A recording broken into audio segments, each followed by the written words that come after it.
everybody, my name's Jenny, and behind the camera there, that's Kitty. Hello! And we're the Naturalist Interns here at the Arboretum. And for today's topic, to bring a little nature to your day right at home, we want to take you guys on a virtual exploration of some of our favorite critters here at the Arboretum. Now, with summer upon us and the weather warming up, we often see a lot of our favorite insects kind of cruising around.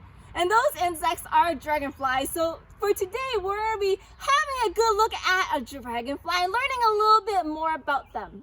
Now, if you guys are really into dragonflies like us, you might know that it's really hard to get a good look at them sometimes. They're small and they're fast.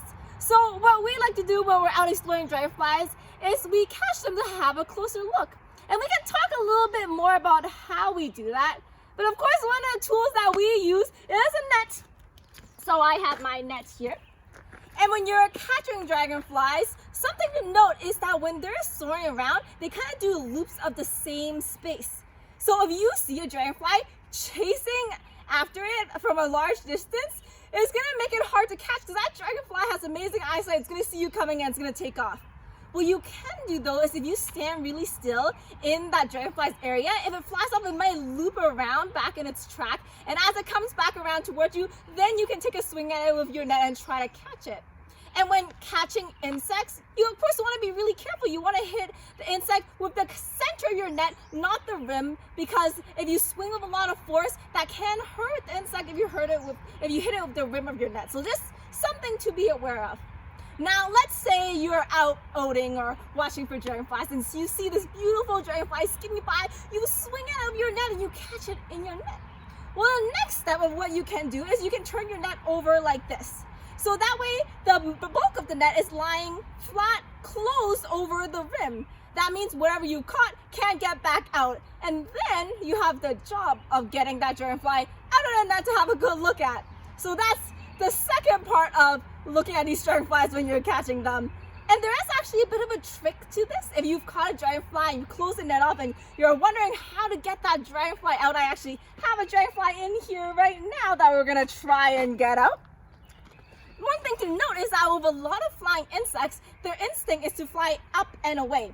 So when you're trying to get this dragonfly out, it sometimes will help to keep the net facing down, the open end facing down. So when you reach up towards its insect, it'll try to fly up and away from you, but into more net, and you don't lose your dragonfly. So that's what I'm going to do here.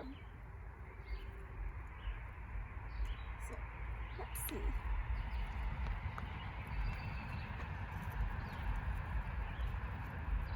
So I've got that dragonfly here.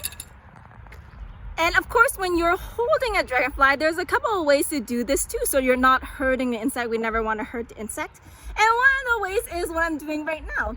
So you can take the wings and you can fold them together and gently hold them with your fingers like that. So the wings are flexible and you want to get a good grip on them so the insect can't like flail its wings and get away or hurt itself in the process, but you don't want to hold on too tightly that you damage your wings. So that's one way to do it. And this is a good way to hold the dragonfly if you want to get a good look at the patterns on its thorax or its abdomen or maybe the patterns on its face. It also lets you have a good look at its genitalia, which will help you ID some of the trickier species that you might find out. Another way you can hold dragonflies is what we're going to do is you're going to put your finger underneath the dragonfly. It's going to hold on with its legs. And then you're going to take your thumb and you're going to come down and hold on to at least 2 or 3, if you can get it, of its legs. And when you've got a good, firm, but gentle hold on it, you can let go of the wings. You can also hold the dragonfly securely that way. And with this hold, you can get a good look at the pigmentation on its wings or on its back, and that can be helpful for IDing too. So those are 2 different ways you can hold and examine your dragonfly. And I'll switch back to the wing hold here. And of course, dragonflies, they're a pretty diverse group. So dragonflies and damselflies as well belong to an order called the Odonata. You know, if you hear people saying, I'm going oding, it's a reference to their order Odonata. And they're an amazing order. These guys evolved from their ancestors, the Protodonata, about 300 million years ago. And they've remained relatively the same for millions and millions of years, which is really a testament to how well adapted and what amazing animals these guys are. They haven't needed to change very much to survive. These guys, though, you can kind of separate that order into two distinct suborders. So you have what we call the Zygoptera, which is the damselflies, and then you have the Anisoptera, which is the dragonflies. And a lot of times people lump these two together under the common term dragonfly, but there are two kind of distinct groups. I mean, there's a couple of different ways you can tell them apart. For example, right here I have a dragonfly, and dragonflies tend to have more stout, thicker bodies. Whereas damselflies, they have kind of slimmer bodies. Dragonflies also tend to have, most dragonflies I should say, tend to have eyes that come close to meeting at the center of the head or very, very close to it. Whereas most damselflies, they have their eyes more wide set and not really meeting at the center of the head. And another really big tell is dragonflies, when they rest with their wings spread out open like this, kind of like an airplane. Whereas a lot of damselflies, they rest with their wings kind of folded up like this, or just barely folded up, maybe slightly spread out, whereas a lot of dragonflies, the wings are fully spread like this.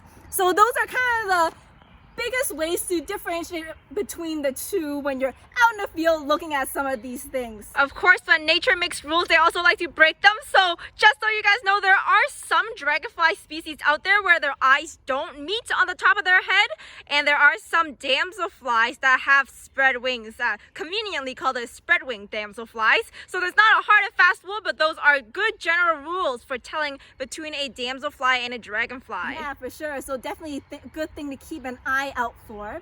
Now, once you've kind of separated your odonates into either the damselflies or dragonflies, then you can kind of get down to the nitty-gritty of identifying your insects. So what I have here is a dragonfly, and some resources that we really like to use here at the Arboretum are a couple things. So first and foremost, I have our biodiversity sheets. So the Arboretum makes these biodiversity sheets. I have dragonflies in the neighborhood with me today. So these are a lot of common dragonflies that you might see around. It's a good kind of quick reference guide to figuring out damselflies and dragonflies in the field. So that's really handy. And there's also this really great field guide. So this is dragonflies and damselflies of Algonquin Provincial Park in the surrounding area. And of course, we're not in Algonquin, but there's a lot of overlap in the species here in Southern Ontario. So it's a good guide with lots of beautiful reference pictures if you want a more detailed thing for kind of looking at these insects a little more in depth. So that's pretty awesome. Now I will tell you, I guess we'll use our quick reference guide here, but this dragonfly right here is a beaver pond basket tail. Let's see if we can find the picture of it on our sheet. Maybe on the other side. You see anything? Here it is. Basket tails are down here.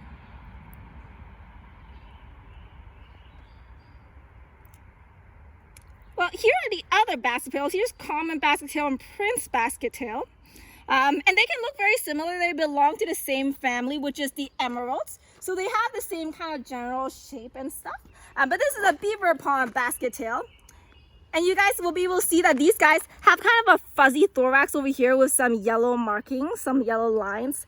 And they have a mostly dark abdomen with some yellow markings on each segment of it as well. And on their wings, they don't have a ton of pigmentation, but in their hind wing, right at the base, you could get some dark spots as well. So those are some features that you might see on a beaver pond basket tail. Now, that I've caught this guy and bothered him a little bit, had a good look at him and enjoyed him, I do want to make sure that he gets a chance to go free, so I'll let him go. Goodbye.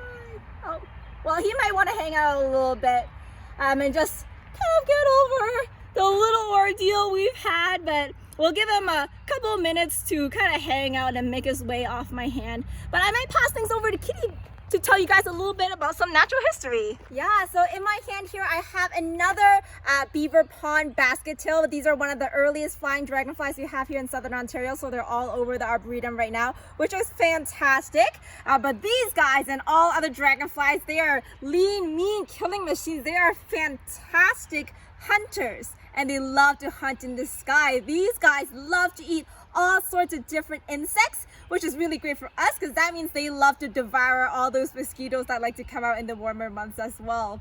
So So they do a good job of preventing us from lots of itchy mosquito bites. But some of the things that help them be such good hunters are, number one, are their wings. So they have a fantastic flying ability. So if you guys can get a good close shot of this guy's wings. When first insects evolved wings millions of years ago, they evolved wings that are stretched straight out like this. And then a couple million years later, they've evolved the ability to fold their wings over their back. Now, most insects we have nowadays have the ability to fold their wings over their back. But dragonflies and damselflies and mayflies are the only lineages that have evolved before this wing folding mechanism and still have those wings that are stretched out like this today. So they are very, very primitive species. These guys are, like Jenny said a little bit earlier, around 300 million years old, which puts them even older than mammals. So this is a really, really cool creature to take a look at. Now, not only do they have these primitive stretched out wings, but their wings act a little bit differently than other insects. See, most insects like butterflies and bees and wasps, they have a forewing and a hind wing, so two pairs of wings that are lashed together, and they're connected to the thorax but not connected directly to any muscle. Instead, in most other insects, they have muscles inside their thorax, so the middle segment of the insect's body here. Insects have a head, thorax, and abdomen. Most insects inside their thorax, they have muscles that contort the thorax in order to pump their wings up and down, and that's how they fly. But that is not how the dragonfly flies, though. They use a bit of a different strategy. In fact, they have directly powered flight, which means they have muscles that connect directly to the wings, the base of the wings in the thorax here, and they can actually move each pair of wings independently of each other, and they use the muscles connect to their wings in order to pump those wings. So they fly a little bit differently than most other insects. They're a pretty unique species. Now, of course, for dragonflies and damselflies and those related groups, what happens is they actually flap their wings a little bit slower than a lot of other insects. These guys can maybe flap their wings around 30 beats per second, but if you compare that to maybe like a fly, which can flap their wings for up to 1,000 beats per second, you can tell that the dragonfly, even though it looks really fast to us, they beat their wings actually a lot slower than a lot of other insects. That doesn't mean they compromise their speed though. These guys are super, super fast. They can fly up to 70 kilometers per hour, and that's how they can catch all of those delicious looking insects in the sky. Now, what happens is, first, before they chase down those insects, they have to catch or they have to find those insects. And if you think of something like maybe a butterfly, they have those big long antennae to help them taste and smell and find things they want to eat, like maybe pollen and nectar from a flower. But dragonflies, they have really, really little antennae. I don't know if you can zoom in on his face, but he has really little antennae. They're right at the top of his head there. So cute. Yeah. Little dragonfly face. Now his little antennae don't do a whole lot for him in the smelling department, so it doesn't help him get around too much. But he makes up for that with his gigantic eyes. Do you see his beautiful blue eyes there? He says, I want to hold on to your finger. Okay, buddy, you can hold on to my finger. But he's got beautiful blue eyes, and they're giant eyes on top of his head. Those are compound eyes, so they're made up of different lenses, and dragonflies can have up to 30,000 lenses in their compound eyes, and that gives them an almost 360-degree view of the world around them. So they are fantastic at finding their prey. They have fantastic vision. You can also see his mandibles opening to give Kitty a little chomp. Yeah, so those are the chompers he's going to use to chomp on all of those delicious mosquitoes in the air. He's trying to give me a little chomp, but because my finger is much bigger than his mandibles, it doesn't hurt too bad. But he's giving it his best. We'll let you go in a little bit, buddy. Now, once he has those beautiful baby blues locked into sight on a delicious insect, what he's gonna do, he's gonna zip right over to that insect on his powerful wings. He's gonna zip right through the air at maybe even up to 70 kilometers per hour. And he's gonna actually catch them in his legs and his mouth. Do you see how his very first pair of legs are shorter than the back pair of legs? Insects have 3 pairs of legs, and he does too because he is an insect, so 1, 2, 3. But the front pair is much shorter than the back pair, and they're all angled towards the front. So his legs can actually form a little basket underneath his mouth, and he can zip around the air and use that little basket to catch insects in the air right underneath his mouth, and then he can actually chomp on down as he catches them in the air, which is pretty spectacular. So this is one crazy animal to see flying about even in your own backyard. But of course, it's not just their hunting ability that's crazy, but the reproduction of dragonflies is pretty unique too. So what we have here is a male beaver pond basket-tail, and you can tell this because at the very tip of his abdomen, he has what we call little claspers. So these are the structures at the tip of his abdomen. Only the males have this, and he also has what we call secondary genitalia over here at the base of his abdomen, right behind his thorax there. So what happens is when this guy is ready to mate, he's gonna have sperm come out the tip of his abdomen, and he's gonna transfer that by bending his abdomen to meet his secondary genitalia. So that's where the sperm is carried in this little guy. And then he's gonna fly around until he finds a lady friend.